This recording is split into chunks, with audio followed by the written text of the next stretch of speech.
ଓଡ଼ିଶାରେ 50,000ରୁ ଅଧିକ ଗ୍ରାମ ଅଛି। କ'ଣ ଆପଣମାନେ ଜାଣନ୍ତି କି କେଉଁ ଜିଲ୍ଲାରେ ସର୍ବାଧିକ ଗ୍ରାମ ଅବସ୍ଥିତ? ଆଜିର ଏହି ଭିଡ଼ିଓରେ ଆମେ ଓଡ଼ିଶାର ସର୍ବାଧିକ ଗ୍ରାମ ଥିବା ଜିଲ୍ଲା ବିଷୟରେ ଜାଣିବା। ଆପଣମାନେ କେଉଁ ଜିଲ୍ଲାର କେଉଁ ଗ୍ରାମରେ ରହୁଛନ୍ତି କମେଣ୍ଟରେ ଲେଖିବାକୁ ଭୁଲିବେନି। ନମ୍ବର 10, 10 ନମ୍ବରରେ ଆସେ ଅନୁଗୁଳ ଜିଲ୍ଲା। ଏହି ଜିଲ୍ଲାଟି ଓଡ଼ିଶାର 10ମ ସର୍ବାଧିକ ଗ୍ରାମ ଥିବା ଜିଲ୍ଲା ଅଟେ। ଏହି ଜିଲ୍ଲାଟିର ସମୁଦାୟ ଗ୍ରାମ ସଂଖ୍ୟା ହେଉଛି 1,899ଟି ଗ୍ରାମ। ନମ୍ବର 9, 9 ନମ୍ବରରେ ଆସେ କଟକ ଜିଲ୍ଲା। ଏହି ଜିଲ୍ଲାଟି ଓଡ଼ିଶାର 9ମ ସର୍ବାଧିକ ଗ୍ରାମ ଥିବା ଜିଲ୍ଲା ଅଟେ। ଏହି ଜିଲ୍ଲାଟିର ସମୁଦାୟ ଗ୍ରାମ ସଂଖ୍ୟା ହେଉଛି 1,962ଟି ଗ୍ରାମ ଅଟେ। ନମ୍ବର 8, 8 ନମ୍ବରରେ ଆସେ କୋରାପୁଟ ଜିଲ୍ଲା।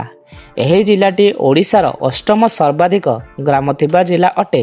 ଏହି ଜିଲ୍ଲାଟିର ସମୁଦାୟ ଗ୍ରାମ ସଂଖ୍ୟା ହେଉଛି 2,049ଟି ଗ୍ରାମ ଅଟେ। ନମ୍ବର 7, 7 ନମ୍ବରରେ ଆସେ କେନ୍ଦୁଝର ଜିଲ୍ଲା। ଏହି ଜିଲ୍ଲାଟି ଓଡ଼ିଶାର 7ମ ସର୍ବାଧିକ ଗ୍ରାମ ଥିବା ଜିଲ୍ଲା ଅଟେ। ଏହି ଜିଲ୍ଲାଟିର ସମୁଦାୟ ଗ୍ରାମ ସଂଖ୍ୟା ହେଉଛି 2,132ଟି ଗ୍ରାମ। ନମ୍ବର 6, 6 ନମ୍ବରରେ ଆସେ କଳାହାଣ୍ଡି ଜିଲ୍ଲା। ଏହି ଜିଲ୍ଲାଟି ଓଡ଼ିଶାର 6ଠ ସର୍ବାଧିକ ଗ୍ରାମ ଥିବା ଜିଲ୍ଲା ଅଟେ। ଏହି ଜିଲ୍ଲାଟିର ସମୁଦାୟ ଗ୍ରାମ ସଂଖ୍ୟା ହେଉଛି 2,258ଟି ଗ୍ରାମ। ନମ୍ବର 5, 5 ନମ୍ବରରେ ଆସେ କନ୍ଧମାଳ ଜିଲ୍ଲା।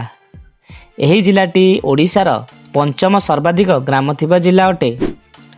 ଏହି ଜିଲ୍ଲାଟିର ସମୁଦାୟ ଗ୍ରାମ ସଂଖ୍ୟା ହେଉଛି 2,551ଟି ଗ୍ରାମ ଅଟେ। ନମ୍ବର 4, 4 ନମ୍ବରରେ ଆସେ ରାୟଗଡ଼ ଜିଲ୍ଲା।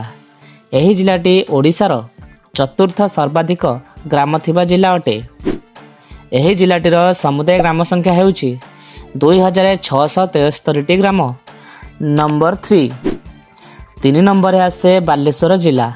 ଏହି ଜିଲ୍ଲାଟି ଓଡ଼ିଶାର 3ୟ ସର୍ବାଧିକ ଗ୍ରାମ ଥିବା ଜିଲ୍ଲା ଅଟେ। ଏହି ଜିଲ୍ଲାଟିର ସମୁଦାୟ ଗ୍ରାମ ସଂଖ୍ୟା ହେଉଛି 2,938ଟି ଗ୍ରାମ। ନମ୍ବର 2, 2 ନମ୍ବରରେ ଆସେ ଗଞ୍ଜାମ ଜିଲ୍ଲା। ଏହି ଜିଲ୍ଲାଟି ଓଡ଼ିଶାର 2ୟ ସର୍ବାଧିକ ଗ୍ରାମ ଥିବା ଜିଲ୍ଲା ଅଟେ। ଏହି ଜିଲ୍ଲାଟିର ସମୁଦାୟ ଗ୍ରାମ ସଂଖ୍ୟା ହେଉଛି 3,234ଟି ଗ୍ରାମ ଅଟେ। ନମ୍ବର 1, 1 ନମ୍ବରରେ ଆସେ ମୟୂରଭଞ୍ଜ ଜିଲ୍ଲା। ଏହି ଜିଲ୍ଲାଟି ଓଡ଼ିଶାର ସର୍ବାଧିକ ଗ୍ରାମ ଥିବା ଜିଲ୍ଲା ଅଟେ।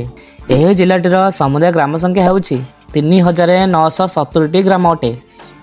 ଏହିପରି ଓଡ଼ିଶା ବିଷୟରେ ଅଧିକ ଜାଣିବାକୁ ହେଲେ ଚ୍ୟାନେଲଟିକୁ ଲାଇକ୍, ସେୟାର ଏବଂ ସବସ୍କ୍ରାଇବ୍ କରିବାକୁ ଭୁଲିବେନି।